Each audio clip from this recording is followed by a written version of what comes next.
Hey, what's up? It's Jim, and today I'm going to talk about Over the Garden Wall from 2014. Over the Garden Wall has kind of become a fall tradition of mine. Ever since it debuted, it feels so much a part of fall, I can't not have a fall without watching the entire miniseries. It feels like, watching the leaves fall, or realizing you have a full year of school ahead of you, or that summer's dead. That feeling of both Halloween and Thanksgiving, where things are spooky and unexplained and you're not exactly sure what's going on. That really scary kind of horror story that goes throughout it, but also the feeling of ancientness that very much comes with Thanksgiving, of traditions that you don't exactly understand and feel backwards and confusing. Over the Garden Wall is almost the perfect Americana autumn type of story because it encapsulates all the feelings we have of autumn so perfectly, with its very perfectly atmospheric tone that's going on throughout this miniseries. It feels very much of its time period, much like Adventure Time, which Patrick McHale also worked on, and Pemberton Ward did help write an episode, but it feels like its own thing as well. It's not exactly Adventure Time. I think the pilot of this Tome of the Unknown felt a lot more Adventure Time, frankly, than this did. That felt like more of a piece of an ongoing series. This is interesting. It's kind of its own thing. You feel the mood of the unknown. You feel the season of it. This is very a seasonal thing. You can feel fall. It almost feels like you're going through fall because you start at the beginning when you just see the glow of the sunshine and you think of how beautiful it is, and by the end it's snowing. You feel the evolution of something and you see them go deeper and deeper, or you assume deeper. I don't really know the unknown, a map of it or anything, but as they keep going further and further on their journey, fall changes and changes throughout it, and it's a beautiful thing. It's like eating a candy apple or carving a pumpkin or drinking apple cider. It feels so at home in all of that, and Over the Garden Wall is a tradition that I'd like to keep going as long as I'm alive for fall, and just watch and help me experience fall. And there's not many fall specials. There's Halloween specials, Thanksgiving specials, Christmas specials, Easter specials, Arbor Day specials, but there's never a special that really encapsulates a season as well as Over the Garden Wall. But also the mystery and the amazing storytelling, both going from an episodic nature, but also the overarching story that's going on throughout it, makes it a real pleasant, amazing watch, and it's probably one of my favorite pieces of animation from this period in Cartoon Network. Two brothers, Wart and Greg, who are suddenly walking through the unknown trying to find their way home. They are suddenly friended by a blue jay named Beatrice, and she is going to lead them to the Lady Adelaide so that she can hopefully get them home as they go deeper and deeper and try to avoid the woodsman and especially the beast, so they will not be captured by them. They're not exactly sure what they're going to do, but they're definitely kind of scary as they go from town to town and situation to situation through this place called the Unknown, as you're not exactly sure where they came from, but they need to get out of there and go away from this crazy place, as it feels like early Americana and 1800s European influences all collided in a way that feels like Purgatory isn't heaven or hell, but definitely isn't Earth, no matter what it is. One of the real genius things that Over the Garden Wall does with its storytelling, in this premiere there were 10 episodes, each 10 or 11 minutes long. They played 2 at once in a half-hour chunk, so it was like every weekday, Monday to Friday, they played them. I watched them that week, and it was interesting watching them throughout that week because you don't know how Wirt and Greg got there, and you don't exactly understand, is this present day? Are they present day? Are they dead? Is this Dante's Inferno or something? Is this thing? Is this that? I think what makes this so rewatchable is the mystery of it, because when I watched it the first time, I really kept watching it to go, oh, well, I think this means that. Oh, so Greg is his half brother. Oh, okay, so the frog changes names each time for some reason. It always has, which by the way, the frog had the following names: Kitty, Wirt, Wirt Jr., George Washington, Mr. President, Benjamin Franklin, Dr. Cucumber, Greg Jr., Skipper, Ronald, and finally Jason Funderburger. You weren't really sure what was going on, and I think that's why there's all these crazy theories online, even when it is explained to you later sort of what's going on, but I mean, you don't really know. You don't know the exact year that they are in this normal plane of existence. you don't really know what the unknown is, and frankly, I don't really ever want to know what the unknown is. I like the idea that it's this weird, strange, maybe different dimension type of a thing that we're suddenly in and we don't completely understand. I think the idea of giving it a tangible reason or tangible idea is not letting it really have the power over you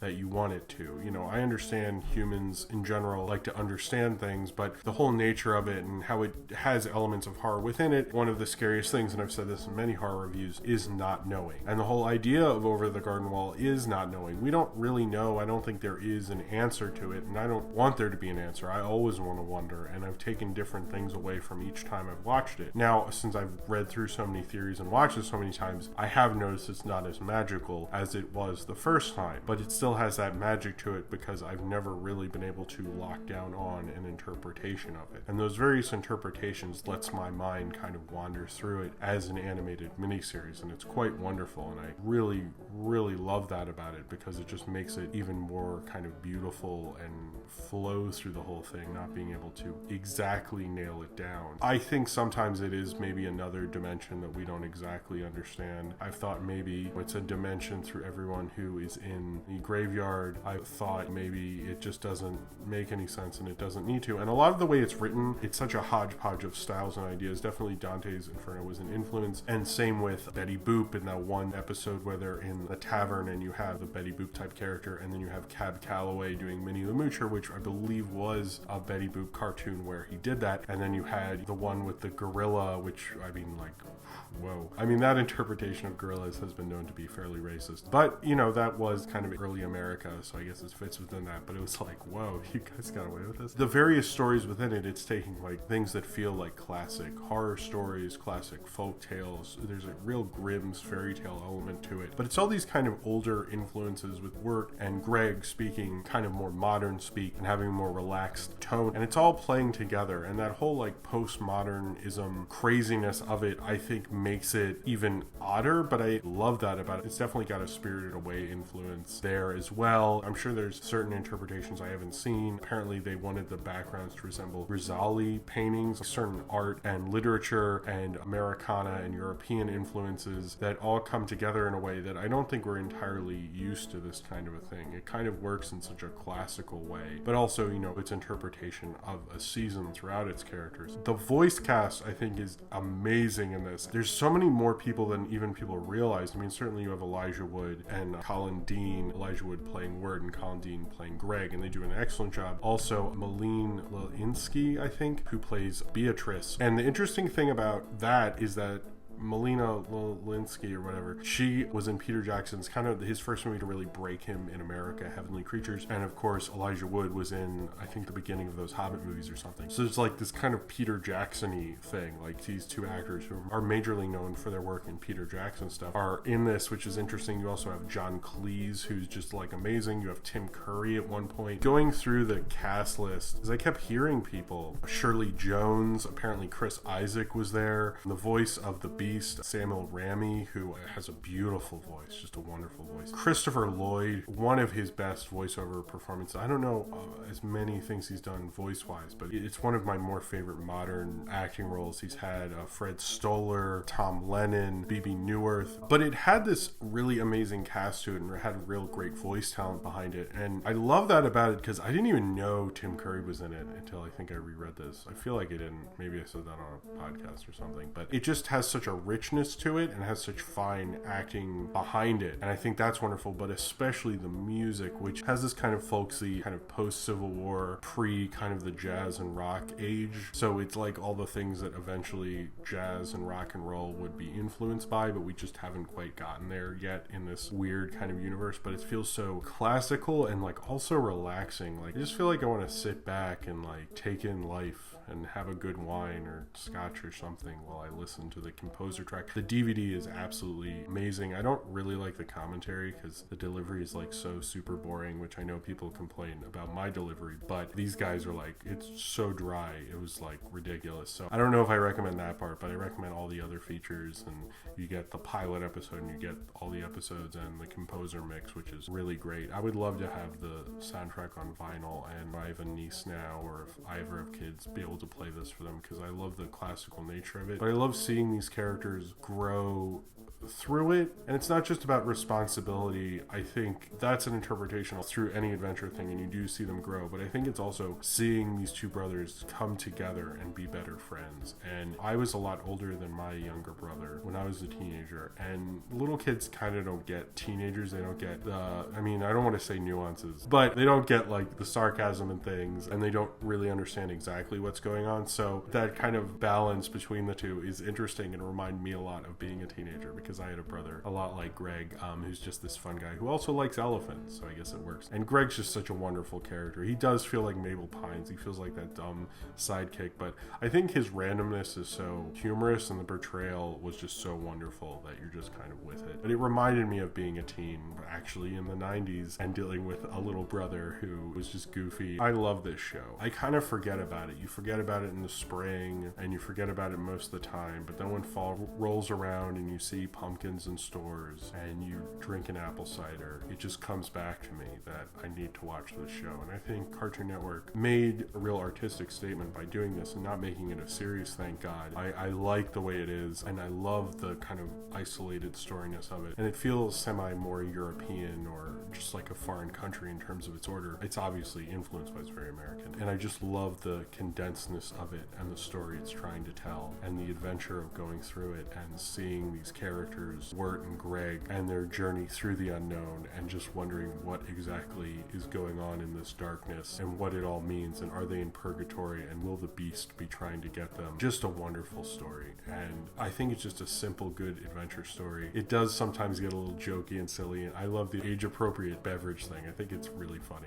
Every time I laugh at that scene. That's such a like, they wanted to do this, and the network was like, you have to have age-appropriate drinks, and they just put it in there. I wonder if I just made that up.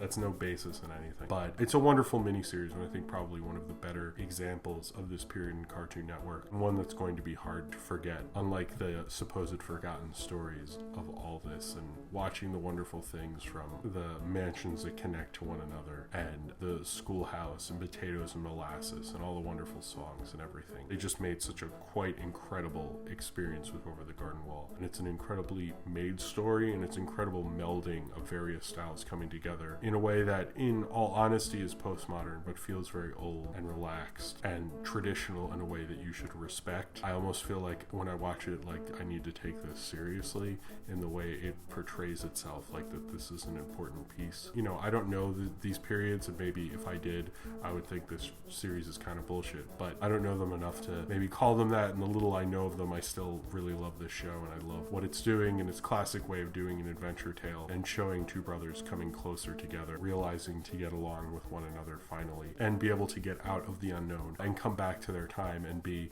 even closer than they were before, and be better people for it. And it has that kind of classical fantasy element going on throughout it that I just absolutely love. And I think Over the Garden Wall is one of those fall traditions that makes me glad every time I see the leaves fall and I see the sun going down earlier. It reminds me I get to watch this miniseries once again, and it's just a wonderful fall tradition that makes me love the season even more.